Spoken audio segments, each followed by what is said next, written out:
strongest onion I've cut up in about 2 years. Woof! Right, let's get the show on the road. Are we recording soon? Right, firstly we will get the pan preheated. There you go, nice big wok. What are we cooking? We are cooking today a fish curry, but not any fish curry. This will probably be easiest and the best tasting fish curry you will ever make. And it'll be done in prep time 2 minutes, cooking time maybe 15 minutes with a bit of simmering. Now the actual process of doing things in the pan is probably 2 or 3 minutes only. So, 1 chopped red onion. You could add a bit of garlic that if you wanted to, but it's not necessary. So just 1 chopped red onion. This one was a real eye stinger. Some Madras spice paste, although Vindaloo would work, or anything with a bit of spice content. Korma, stuff like that, doesn't really pack enough punch for this. This is nice. Sour mango pickle, total random one, picked off the shelf. Kadu mango pickle. It works for my previous curry, so it will work again for this one.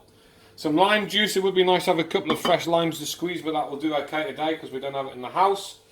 We've got some coconut milk. Let me just put a bit of oil in the pan. Thank you very much. Some coconut milk. I prefer the Thai, but I guess whatever your preference is fine. And then we've got some chopped tomato pasty stuff. We'll not use the whole thing. We'll use part of it. Right, just looking to get those in and to soften them, which requires, excuse me, just a little bit of stirring over heat. So we'll take a little pause, get rid of the papery bits because we don't like that. Right, so we're just sizzling away here. There isn't a huge amount of seed. Okay.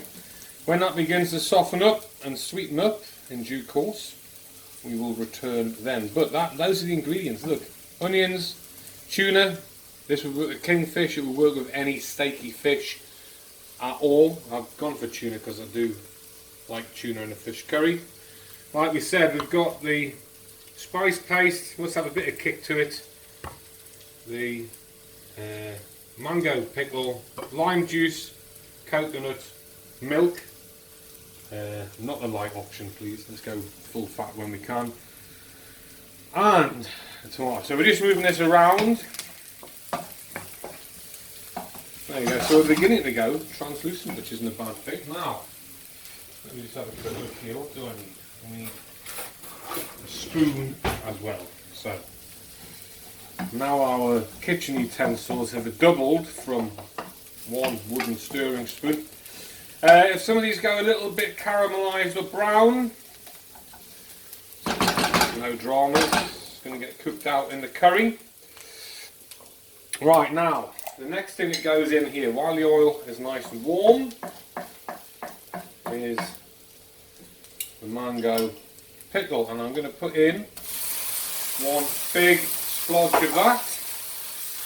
And the next thing that goes in is a big splodge of Madras paste. And the Madras paste particularly, if you just get in there, I'm going to try and just flatten it out on the base because there's a lot of raw spice in there and we don't want the spice to remain raw. We want the spice to at least be warmed through. Raw spice and cooked spice do have a very different flavour profile. It kind of softens the spices. Got to keep the onions moving a little bit. To keep these separate, I'm also just going to sort of play with the mango pickle a little bit. And I think the onions are just about soft. Just give them 10 seconds more. 10, 9, I do love counting when I'm in the kitchen. 6, 5, 4, 3, 2, 1. And now, we're just going to throw in our tomato. Whoops, alhamdulillah. There we go. So that's in there now. I'll get the whole lot in. I'm going to amalgamate all those flavours. And, you know the one thing I've forgotten here, don't you? Which is some water, but I will add that in a second. So that's beginning to spit. That is also a good sign that the curry paste is cooked through. So that is base for the curry. Bang, bang, bang. This is the tuna fish for the curry. Dead simple. Watch this. Poof. Goes in there. A little bit of blood, but it's been cleaned. The blood will add a little bit to it. So that's there, and I'll tell you what I'm going to do.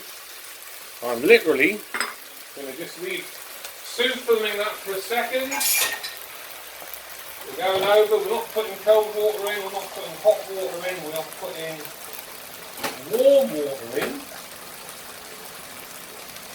And just to get it started, I will add a little bit more in a minute, but that is about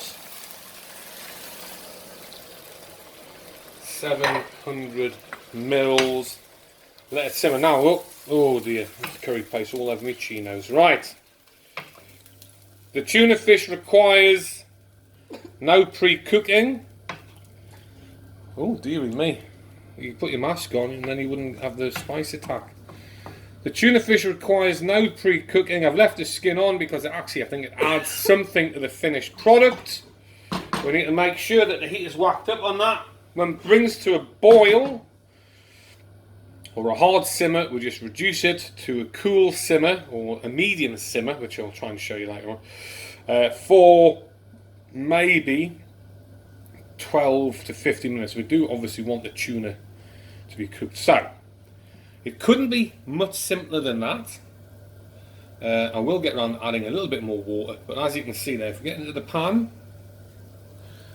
it's just beginning to simmer around the edges. We need that just to simmer a bit harder, which will happen. And get it up to a hard simmer, and then just reduce it back to a low simmer. And I think Sue needs to cut because oh no, she doesn't. Just a minute, let's keep going just for a second. Oh, it's okay. Cough away in the background. Okay, that's just coming up. I'll tell you what, I'll do Sue a favour. Right, and stop recording now and we'll come back in a minute. Right, so if you get a nice little close up in there, so this is kind of like that medium hard simmer. The lick is heated up. The tuna fish, which is cooking from raw, is cooking away now. You can already see that. It does need, because it's quite a meaty fish, quite big chunks, it will need probably at least 10 to 12 minutes simmer time, and then we will revisit. And then there's only a couple of things to add. There's like a tiny teaspoon more of paste, teaspoon more of mango pickle, and then we finish off just stirring some coconut cream and the lime juice at the end. Job done. That's your curry, start to finish. So we'll pause there. Right, we are back. Get a nice close-up in there, please, Sue. So that's hard boiling now. I'm going to just edge off the heat. Not much, though, because it still needs to boil. You can see the lick is reduced. The tuna's now cooked. I'm happy with that. It looks delicious. Right, now we are going to finish this off. So, back with the mango pickle. I only put, have a look there, please, the tip of the spoon in, just a bit fresh. And then again, a bit too much, just literally the tip of the spoon just to freshen those two flavours up a little bit. This is lime. It would be better with 2 fresh squeezed limes I don't have. Measuring, not really. There we go. I would say that would be about a shot glass of lime juice. And the last thing, so we're going to just whack up the heat just for a second. Maybe just to cook a little bit of the raw lime.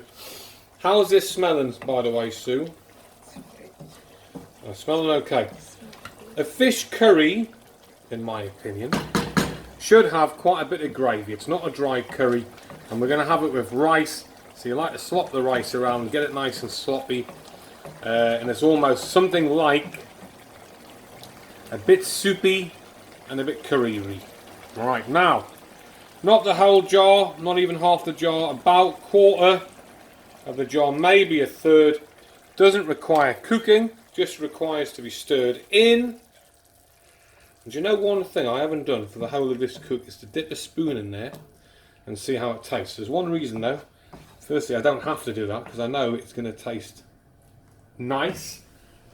Not even nice. Nice is the wrong word. It's going to taste dynamite. But I will just go there Well, that's good. That is good.